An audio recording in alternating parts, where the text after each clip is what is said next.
peut être un peu objectif et voir que ce qui pourrait caractériser les 60 ans de l'indépendance du Bénin, c'est peut-être deux mots, incapacité et suspicion. Et puis en troisième, informel. Quand vous dites incapacité et suspicion, à quoi vous pensez?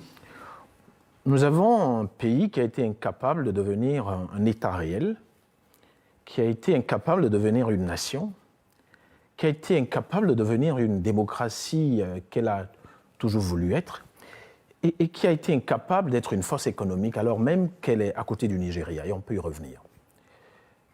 On peut dire un pays de suspect parce que nous sommes tous suspects à nos yeux. Je commence par la catégorie sociale à laquelle j'appartiens aujourd'hui, et je peux faire une archéologie de cette catégorie sociale. Les intellectuels. Ils ont été suspects, presque sur toute la ligne. Suspects d'être les meilleurs, suspects d'être les plus à même de régler les problèmes, les Akawé, les évolués au début des années 1900, 1920, les instituteurs, les médecins africains, je pense à Hubert Maga, Émile Derlin-Zissou, Loïron Kanri et Tuti Kanti. Suspects à la fin parce qu'ils n'ont pas été capables, en tout cas dans une certaine mesure, de gouverner comme on attendait d'eux. Et parce qu'ils sont devenus suspects de cette manière, ils sont devenus suspects à leurs propres yeux en ne se faisant plus confiance sur le long terme. Et vous n'avez qu'à regarder les tensions extraordinaires qu'il y a eu entre les différents acteurs depuis la période d'avant les indépendances jusqu'à l'indépendance. Et cette suspicion peut nous amener à faire un constat au détour des années 1960. Le Bénin est l'un des rares pays en Afrique qui n'a pas eu un père de l'indépendance.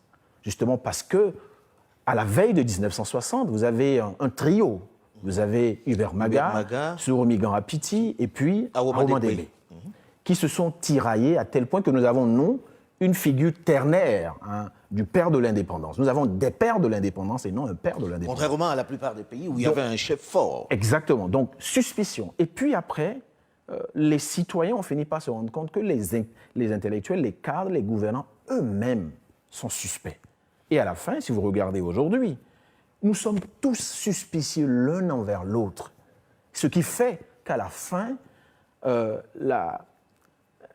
l'observation qu'on fait de notre pays, c'est un pays de gens relativement intelligents ou brillants, mais qui sont si suspects à leurs propres yeux qu'ils ne sont pas capables de se mettre ensemble qui se neutralisent pour travailler. Voilà. Quand je parlais de l'informel, c'est que tout ce qui officiellement se produit comme acte de l'État au Bénin est structuré par les envies, les passions, les intérêts purement informels. Donc, le pouvoir au Bénin, c'est peut-être le cas dans beaucoup de pays, le pouvoir, la gouvernance au Bénin ne se trouve pas là où on croit qu'elle est. Et donc, l'informel capture ce que l'État devait être, capture l'officiel. Ceux qui ont le pouvoir ne sont pas ce que l'on voit, en gros. Exactement. Absolument. Regardez depuis 1960 à aujourd'hui, du point de vue positif, il y a un élément important. C'est le compromis politique, le réflexe du compromis politique. Le Bénin est l'un des rares pays en Afrique qui a connu en 10 ans près de 10 coups d'État. Mais il n'y a jamais eu un mort.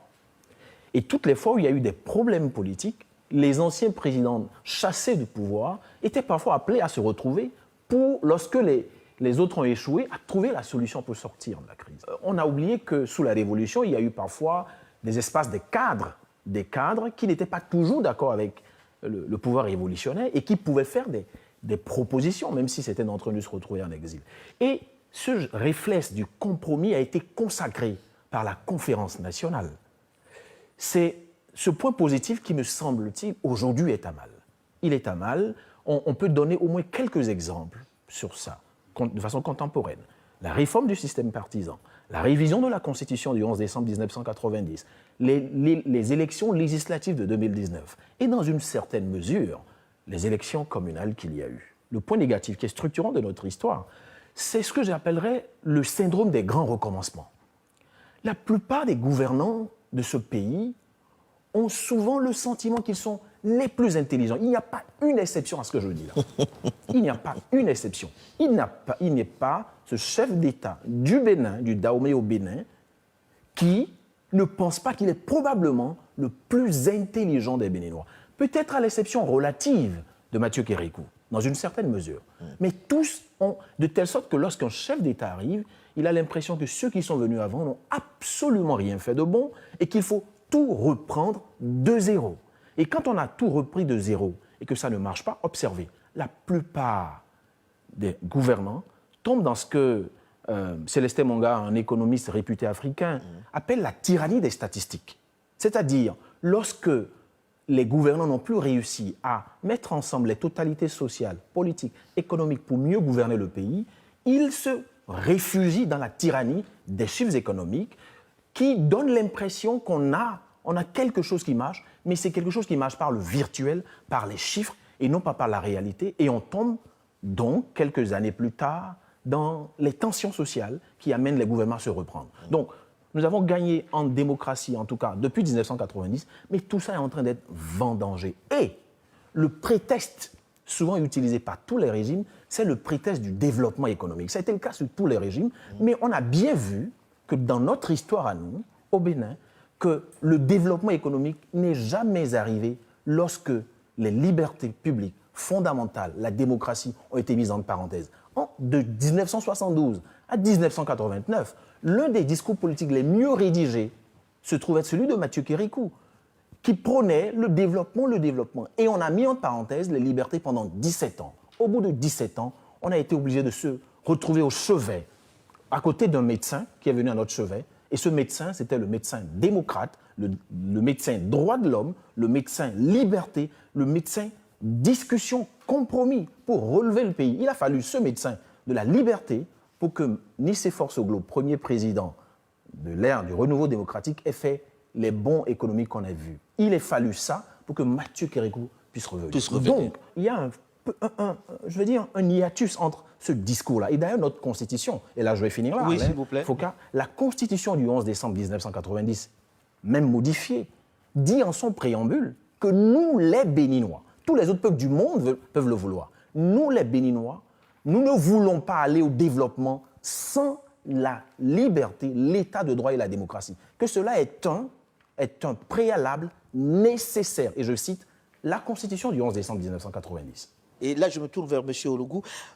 Sur le plan social, les choses ont évolué ou est-ce qu'elles ont reculé pendant les 60 dernières années? Disons deux choses. La première, c'est la capacité du social à s'intéresser à la gouvernance. Ça a été progressif, mais depuis, on va dire, au moins une dizaine d'années, c'est de moins en moins le cas.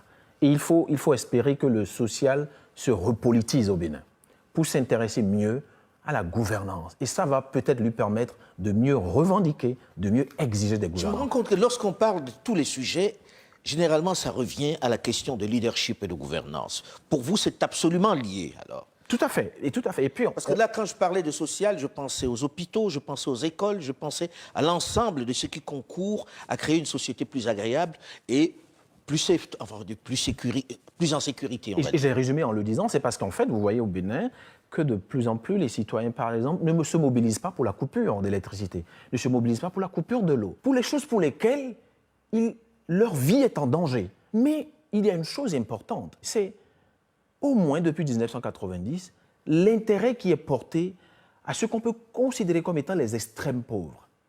Vous avez quelques programmes qui sont mis en place pour les aider à mieux s'en sortir, mais elle peut être améliorée. On a envie surtout, par exemple, que de plus en plus, l'éducation et les services de base ne soient pas des privilèges. Ces services sont rendus par le politique aux citoyens comme des privilèges, non pas comme des droits. L'économie est essentiellement fiscale.